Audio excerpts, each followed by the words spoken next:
Yes, Senator Kung Tulfo. hindi niya sinasagot yung tanong po ni Senator Wing Gatchalian, why do you allow your graduates na after landing a job, sila ay nag-receive ng below minimum wage? We have a law na dapat sinusunod, which is the minimum wage, right? So, inaamin nyo na mayroong mga graduate galing sa inyo na tumatanggap ng below minimum wage. And why do you allow that? Wala bang support na binibigay kayo na sinasabihin niyo po yung mga kumpanya na nagtatanggap ng mga graduates niyo, hindi dapat kayo nagbibigay ng below minimum wage sa mga graduates namin? Yun yung point ni. Aba, Kung anong industry yun na below minimum ang tinatanggap nila, then call DOLE. Parang DOLE magsabi, teka muna, graduate ng test na yan, ginastusan ng gobyerno yan for so many months and years, and yet tatanggap lang ng below minimum, hindi pwede at saka illegal yan.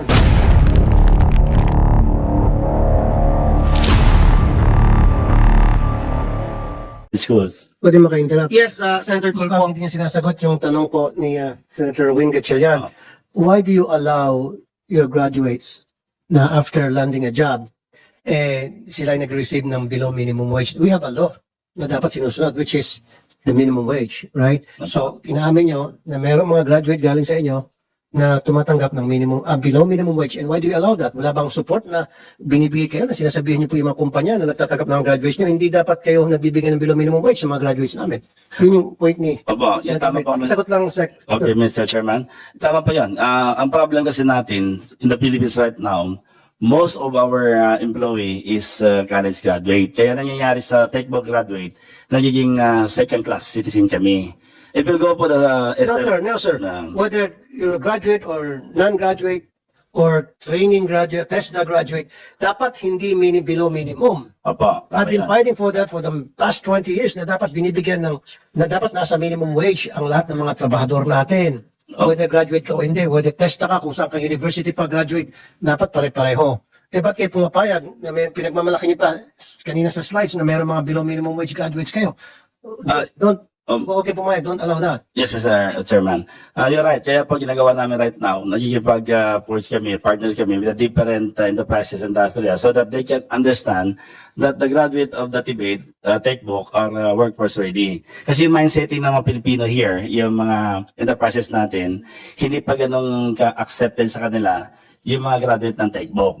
Kasi sa dami na nag-graduate ng colleges, kaya kung makita mo, ang hinahanap nila kagad is college graduate, even sales lady. Kaya mismatch, yun ang sinasabi ng President, madaming mismatch. Sir, hindi niyo ako nagigets eh.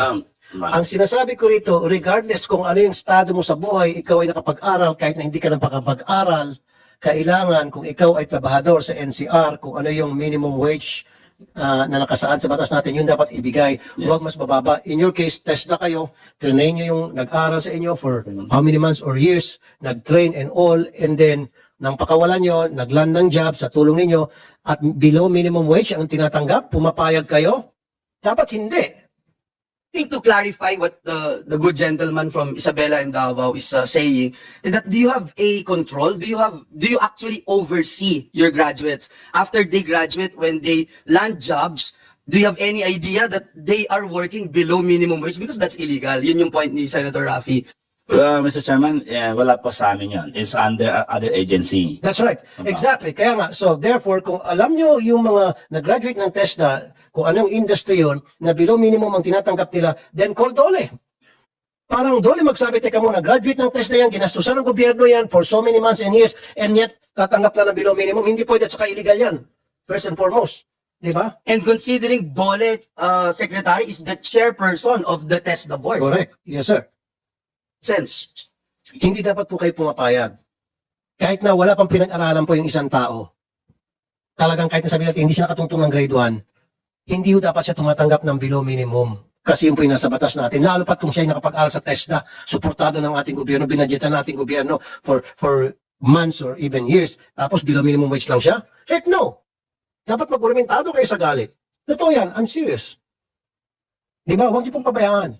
Yes, Mr. Chairman. The fact na pinapabayaan nyo, monitor nyo pala na meron pala tumatanggap dyan ng below minimum wage na graduate ninyo, parang kinukonsinti nyo po pala. Diba, kung graduate nga ng TESDA, kaya pala nahirapan ako makipaglaban na dapat wala ng minimum wage earner sa Pilipinas, siguro sinasabi na, kung yung TESDA nga pumapayag, sino ka ba?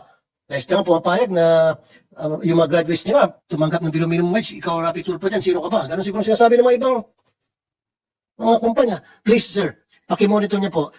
Ngayon, hanapin niyo po yung mga workers na nag-graduate from you, workers ngayon kung saan industry, na below minimum wage. Call the attention of DOLE and para DOLE would call the attention of those companies para itaas at gawin minimum wage ang kita nila. Will you do that? Will you promise us? Yes, Mr. Chairman. Gagawin po namin yan sapagkat right now, madami na kaming partnership with the Philippine Chamber, Philippine Construction Association, so lahat po yung partner namin so that they can also be enlightened kung ano talaga dapat at anong meron sa textbook natin right now. They are workforce ready. And we can consider as very competitive na po sila. So, kaya namin gina-insist na talagang yung acceptance ng industry natin, talagang bawal yung minimum. Bawal yung minimum. Kaya we're pushing for the minimum to up. Minimum and above. And above. Okay, ito po Universal Access to Quality Tertiary Education Act. I'm happy. So sorry, but can we let them answer my first question because I'm still waiting for sorry. it's okay.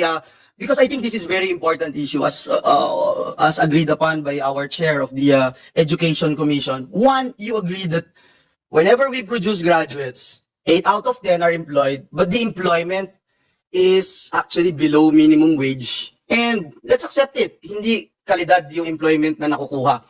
Number 2, that's you can contest my statement anytime. Number 2, yung binabanggit ni Sen. Rafi kanina dun sa below minimum wage, because, or probably, correct me if I'm wrong, they are not in the formal sector.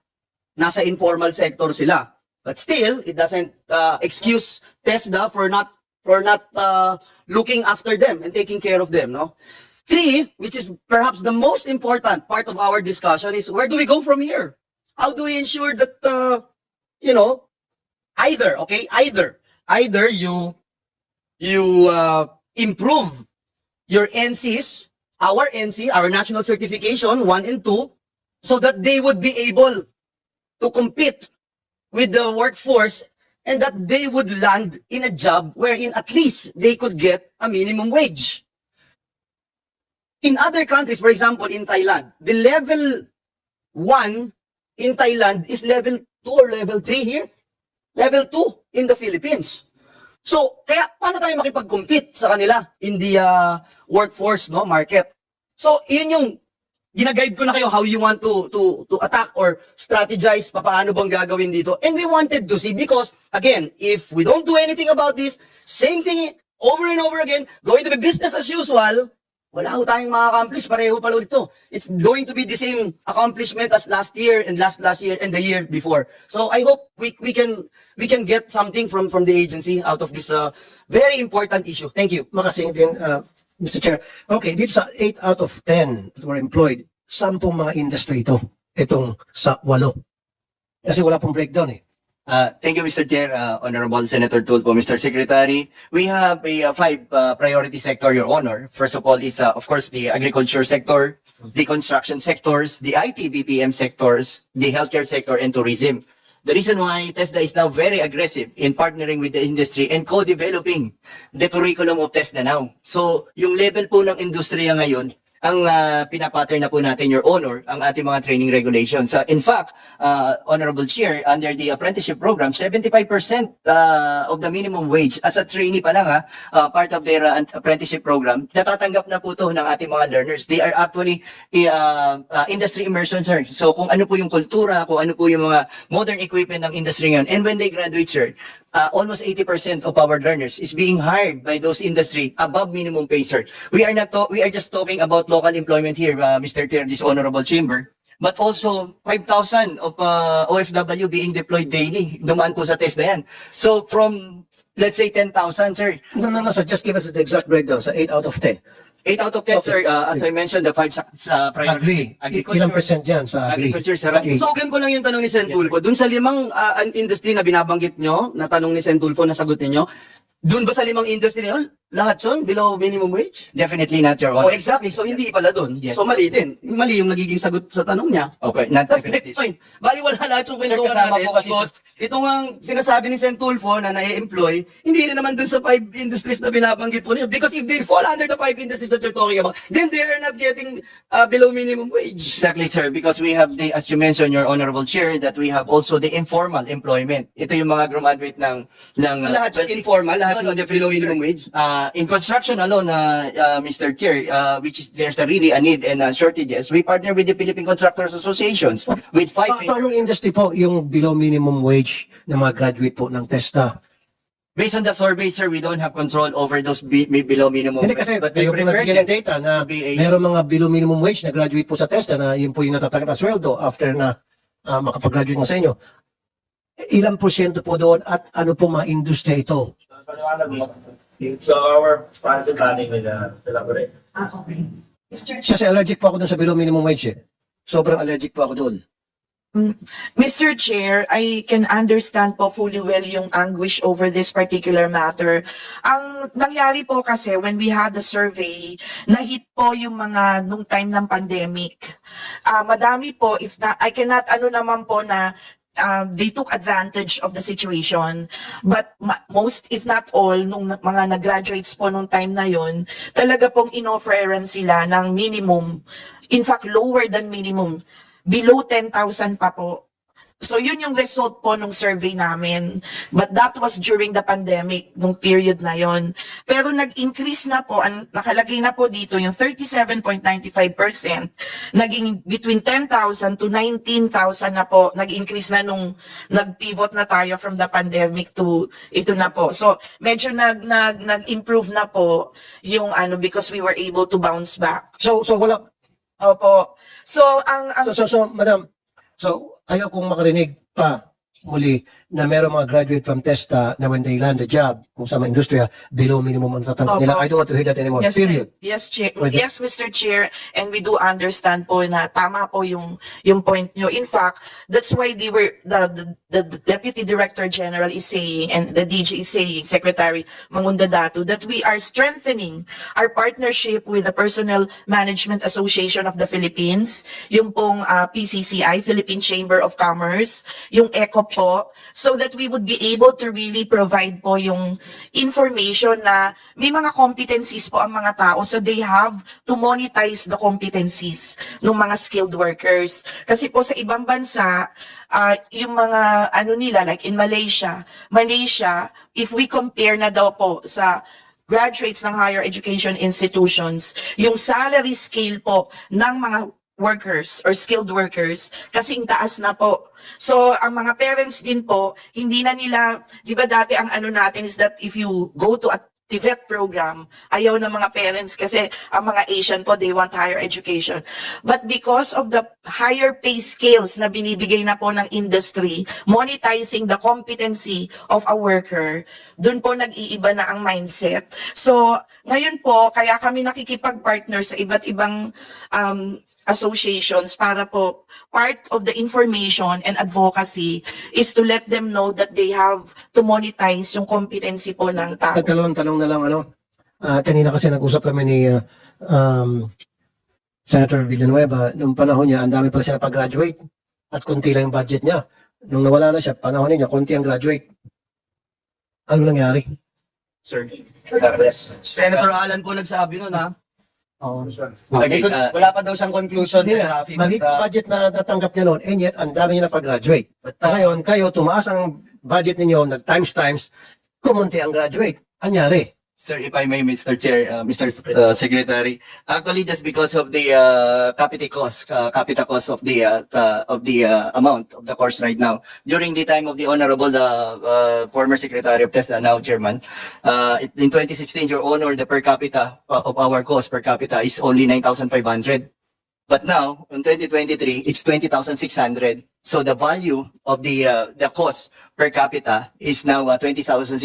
And ganun pa rin kalit ang budget na binibigay sa TESDA. So mas lumiit, mas marami po nangangailangan ngayon na magkaroon po ng upskilling, reskilling, Your Honor. Thank you, Mr. Chair. Okay, and the last question is? si Oh, okay. Senator Alan's asking me why it's more than double, no? More than double yung naging per capita cost. Is it because The same as but it's almost the same as college tuition.